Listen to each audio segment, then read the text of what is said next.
Ayun. Bali, waiting tayo sa pagpapaanak ni Nami. Kung naalala ninyo, si Nami is yung aso kong itim. So, ayan.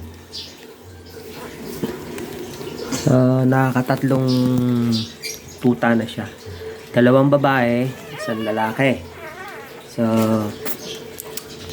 tutulungan natin siya manganak para hindi na siya mahirapan. Yan.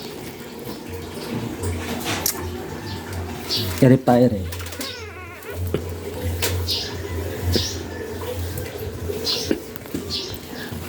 Same time, nakahanda naman na yung mga gamit. Ito.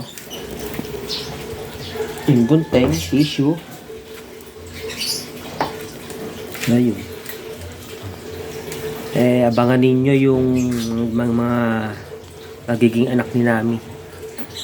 Kung ano yung mga kulay. Abangan nyo ha. Sa ngayon kasi ano pa siya nanganganak pa. Tatlo pa lang yung nilalabas niya. Yes, siya ngayon, napanghapo siya. Kagabi pa siya nagle-labor. Kagabi, hingal na siya kagabi, kaya puyat din ako, kakabantay. So wala pa akong tulog.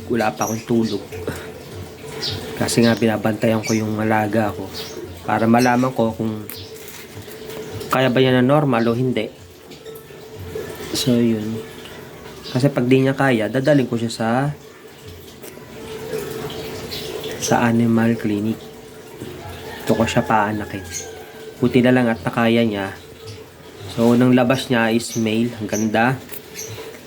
Yung mukha niya talagang bulldog. Parang pagka-bulldog. Parang bulldog. Ito yung unang labas. Ito yung pangalawa. Ito yung pangatlo.